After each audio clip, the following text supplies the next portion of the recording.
নমস্কাৰ বন্ধুসকল, Assam gov career YouTube চেনেলটোলৈ আপোনালোকক স্বাগতম জনাইছোঁ। অসম চৰকাৰৰ আগন্তুক যিকোনো প্ৰতিযোগিতামূলক পৰীক্ষাৰ বাবে দৰকাৰী প্ৰশ্ন কেইটামান এই ভিডিঅ'টোত দিয়া হৈছে আৰু আশা কৰোঁ এই ভিডিঅ'টোৰ পৰা আপোনালোকে নিশ্চয় উপকৃত হ'ব। গতিকে আহক দেৰি নকৰি আমি প্ৰশ্নকেইটা আৰম্ভ কৰোঁ। আমাৰ যি প্ৰথম প্ৰশ্নটো হৈছে দ্য হেডকোৱাৰ্টাৰ অফ আসাম সাহিত্য সভা ইজ চিটুৱেটেড এট। অসম সাহিত্য সভাৰ মুখ্য কাৰ্যালয় ক'ত অৱস্থিত? আৰু ইয়াৰ এনচাৰটো মনত ৰাখিব যোৰহাট। অসম সাহিত্য সভাৰ মুখ্য কাৰ্যালয় যোৰহাটত অৱস্থিত। আমাৰ নেক্সট কুৱেশ্যন হৈছে the Ahoms entered Assam through. আহোমসকলে অসমলৈ কোনফালেৰে প্ৰৱেশ কৰিছিল? আৰু ইয়াৰ এনচাৰটো মনত ৰাখিব Patkai pass. The Ahoms entered Assam through Patkai pass. আমাৰ নেক্সট কুৱেশ্যন হৈছে the shape of Ahom coins. Ahom কইনৰ আকৃতি কেনেকুৱা আছিল? এইটো দৰকাৰী কুৱেশ্যন আৰু ইয়াৰ এনচাৰটো হৈছে octagonal. The shape of Ahom coins is octagonal.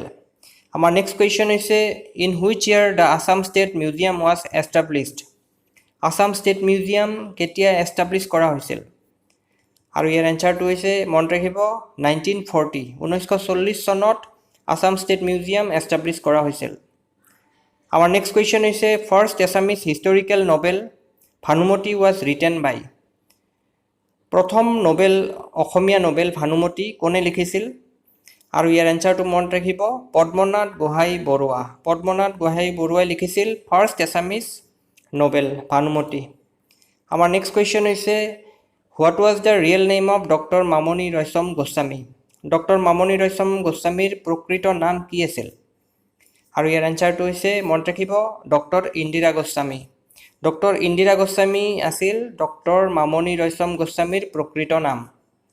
আমাৰ নেক্সট কুৱেশ্যন হৈছে which of the following is doctor Bhabendranath Saikia's first film. Doctor Bhabendranath শইকীয়াৰ প্ৰথম ফিল্ম কি আছিল? ইয়াত সুধিছে আৰু ইয়াৰ এনচাৰটো মনত ৰাখিব সন্ধ্যাৰাগ। সন্ধ্যাৰাগ হৈছে ডক্টৰ ভৱেন্দ্ৰনাথ শইকীয়াৰ প্ৰথম ফিল্ম।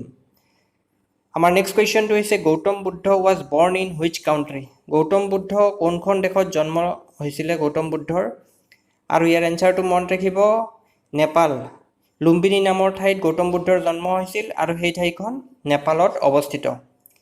আমাৰ নেক্সট কুৱেশ্যনটো হৈছে who was the first chief justice of the Republic of India. ভাৰতৰ প্ৰথম মুখ্য ন্যায়াধীশ কোন আছিল? আৰু ইয়াৰ এনচাৰটো মনত ৰাখিব এইটো এটা দৰকাৰী কুৱেশ্যন। ইয়াৰ এনচাৰটো হৈছে H.J. কানিয়া। H.J. কানিয়া হৈছিল ভাৰতৰ প্ৰথম মুখ্য ন্যায়াধীশ। বন্ধুসকল, এইখিনিতে আপোনালোকক জনাই থওঁ যে ভিডিঅ'টো চাই যদি ভাল পায় তেন্তে এটা লাইক কৰিবলৈ নাপাহৰিব আৰু ভিডিঅ'টো চাই ভাল পালে লাইক আৰু শ্বেয়াৰ কৰিবলৈ নাপাহৰিব। আৰু যদি আপোনালোকৰ কিবা কুৱেশ্যন থাকে তেন্তে কমেণ্ট কৰি মোক জনাব পাৰে। আহক নেক্সট কুৱেশ্যনটোলৈ যাওঁ। আমাৰ নেক্সট কুৱেশ্যনটো হৈছে which of the following countries have an unwritten constitution.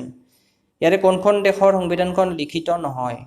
আৰু ইয়াৰ এনচাৰটো মনত ৰাখিব UK ইউনাইটেড কিংডম। ইউনাইটেড কিংডমৰ সংবিধানখন লিখিত সংবিধান নহয়। আমাৰ নেক্সট কুৱেশ্যন হৈছে who decides whether a bill is a money bill or not. কোনে সিদ্ধান্ত ল'ব পাৰে এখন বিল মানি বিল হয়নে নহয়? আৰু ইয়াৰ এনচাৰটো মনত ৰাখিব লোকসভাৰ স্পীকাৰ। স্পীকাৰজনে সিদ্ধান্ত লয় যে বিল এখন মানি বিল হয়নে নহয়। আমাৰ নেক্সট কুৱেশ্যন হৈছে how many types of writs can be issued by the Supreme Court. উচ্চতম ন্যায়ালয়ে কেইধৰণৰ ৰিট ইছ্যু কৰিব পাৰে? এইটোও দৰকাৰী কুৱেশ্যন আৰু ইয়াৰ এনচাৰটো মনত ৰাখিব। ইয়াৰ এনচাৰটো হৈছে 5। উচ্চতম ন্যায়ালয়ে 5 ধৰণৰ ৰিট ইছ্যু কৰিব পাৰে।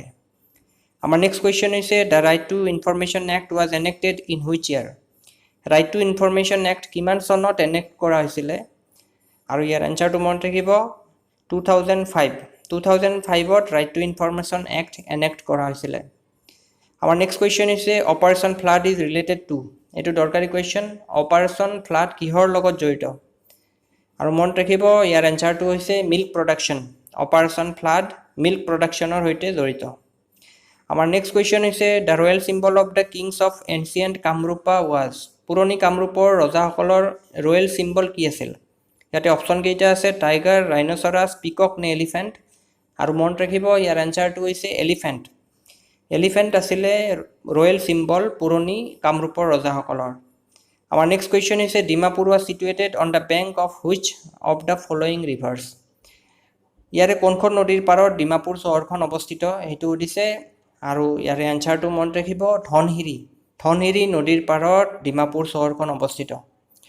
আমাৰ নেক্সট কুৱেশ্যন হৈছে the first public sector oil refinery in India is situated at ভাৰতৰ প্ৰথম পাব্লিক ছেক্টৰ তেল শোধনাগাৰ ক'ত অৱস্থিত আৰু ইয়াৰ এনচাৰটো মনত ৰাখিব ভাৰতৰ প্ৰথম তেল শোধনাগাৰ পাব্লিক ছেক্টৰ তেল শোধনাগাৰ ডিগবৈত অৱস্থিত গতিকে ইয়াৰ এনচাৰ হৈছে ডিগবৈ আমাৰ নেক্সট কুৱেশ্যন হৈছে who was the first president of the Assam Pradesh Congress committee Assam Pradesh Congress কমিটিৰ প্ৰথম প্ৰেচিডেণ্ট কোন আছিল আৰু ইয়াৰ এনচাৰটো মনত ৰাখিব নবীন চন্দ্ৰ বৰদলৈ নবীন চন্দ্ৰ বৰদলৈ আছিল অসম প্ৰদেশ কংগ্ৰেছ কমিটিৰ প্ৰথম প্ৰেচিডেণ্ট আমাৰ নেক্সট কুৱেশ্যন হৈছে deficiency of vitamin A causes vitamin এৰ অভাৱত কি ৰোগ হয় এইটো সুধিছে আৰু ইয়াৰ এনচাৰটো হৈছে নাইট ব্লাইণ্ডনেছ কুকুৰীকণা ভিটামিন এৰ অভাৱত কুকুৰীকণা ৰোগ হয় নেক্সট কুৱেশ্যন আমাৰ শেষৰ কুৱেশ্যনটো হৈছে the Naranarayan Setu is connected to the districts of Assam নৰনাৰায়ণ সেতুৱে অসমৰ কোন দুখন জিলাক সংযুক্ত কৰে এইটো দৰকাৰী কুৱেশ্যন আৰু ইয়াৰ এনচাৰটো হৈছে মনত ৰাখিব বঙাইগাঁও এণ্ড গোৱালপাৰা নৰনাৰায়ণ সেতুৱে গোৱালপাৰা আৰু বঙাইগাঁও জিলা দুখনক সংযুক্ত কৰে বন্ধুসকল ভিডিঅ'টো চাই কেনেকুৱা পালে আপোনালোকে কমেণ্ট কৰি জনাব আৰু ভিডিঅ'টো চাই ভাল পালে আগতেই কৈছোঁ লাইক আৰু শ্বেয়াৰ কৰিবলৈ নাপাহৰিব আৰু আছাম গভ কেৰিয়াৰ ইউটিউব চেনেলটোত যদি নতুনকৈ আহিছে তেন্তে চেনেলটো ছাবস্ক্ৰাইব কৰি বেল আইকনটো প্ৰেছ কৰি দিব যাতে এনেধৰণৰ ভিডিঅ'ৰ ন'টিফিকেশ্যন আপুনি পাই থাকে ধন্যবাদ